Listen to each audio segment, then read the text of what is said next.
Hi, everybody. Welcome to Power Burst number 9. And it's hard to keep track of the numbers. I know. So now in Power Burst number 7, we talked about listening to ask curious questions. And we just sort of touched on that. We touched on the importance of making space in listening. And so today we thought we kind of wanted to continue that conversation a little bit and maybe go off on a bit of a different tangent. And so the question we're asking today is, how do we engage in the layers of listening? As we know, there are many layers of listening. So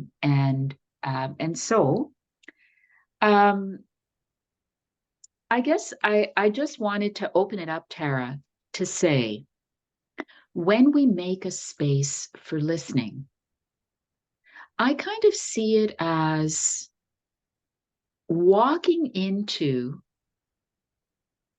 the open plain.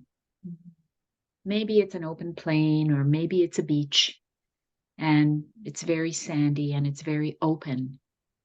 And not necessarily walking into it, but just standing in it. And as we stand in it, what are we absorbing from that scene? So I see listening as being in a space like that, where there are no expectations. It's just about being open to what comes forth. Essentially being present to what comes forth. And we don't know what's going to come forth. There are a number of different ideas that can come forth, a number of different thoughts, a number of different feelings. But we're standing there, and we are allowing ourselves to absorb that. Yeah. So beautiful. Yeah, and what I was actually practicing as I was listening to you was emptying my mind as my thoughts kind of came in to start to formulate what I might respond to what I was listening to you say.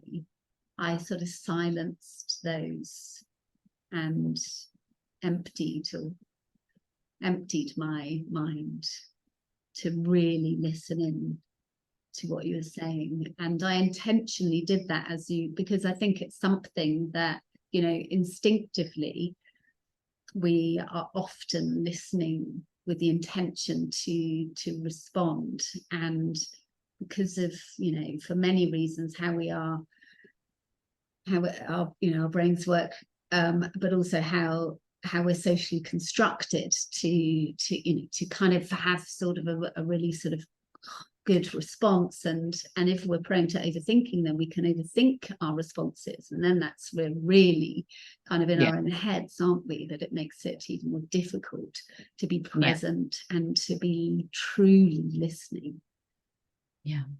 And it was just interesting being in that moment and really intentionally mindfully emptying my mind of my thoughts in order to truly truly listen to you. And it does take practice, and listening without interruption and listening without planning what you're going to respond with, in that moment was really liberating. And it is something that I've practiced quite a lot, because of the work that we do. So, not saying that it's necessarily an easy thing to do. It takes practice. It does. It does. It really is an exercise in mindfulness, isn't it?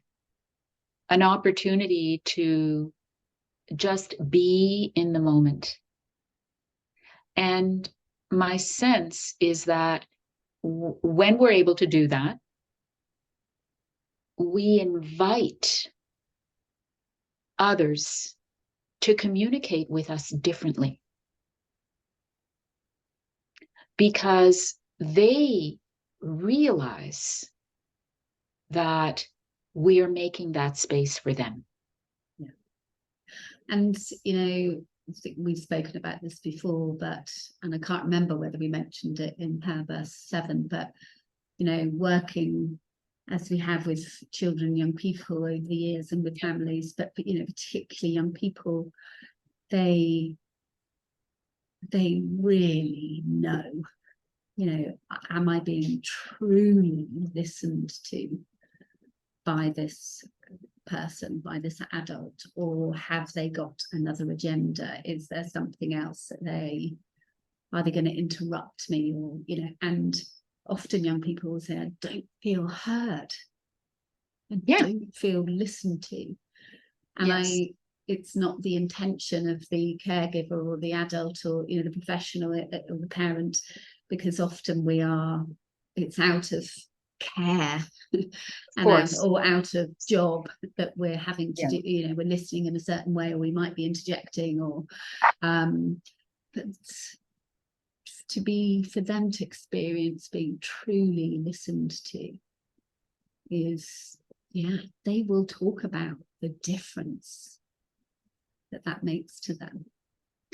Yeah, it's especially with young people, it's that sense of safety that they can really share what they're thinking, regardless of the impact,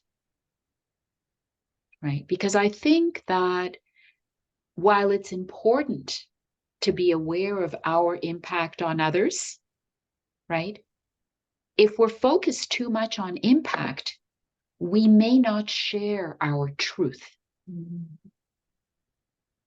Right? And that does happen a lot with young people, where if they're in an environment with an adult and they know that they can't share their truth, and that the adult, as you said, has a hidden agenda of some sort, they just want to get out of there.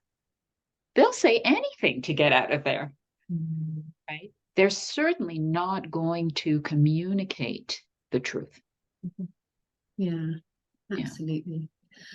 So what are our hopes from our Power Burst? You know, I know a hope for myself and a hope for everybody out there is just to let go of some of those expectations that we have in that interaction.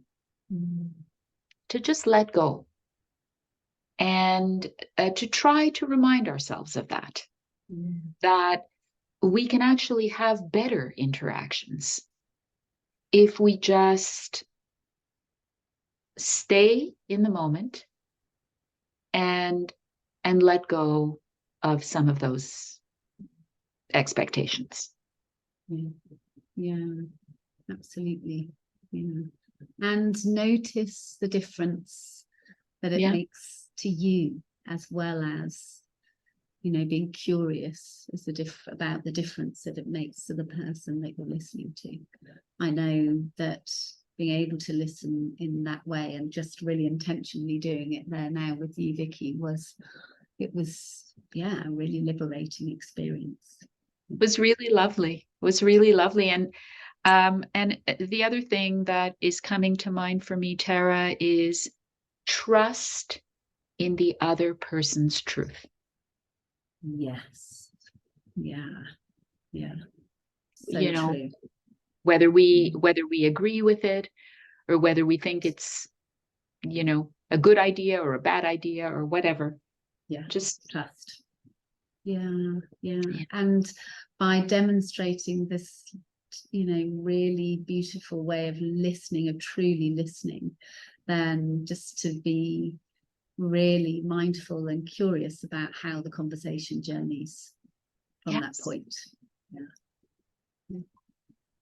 Thank you, Tara. This was Thank you. Yes, thank you. Thank you. Take care. Bye.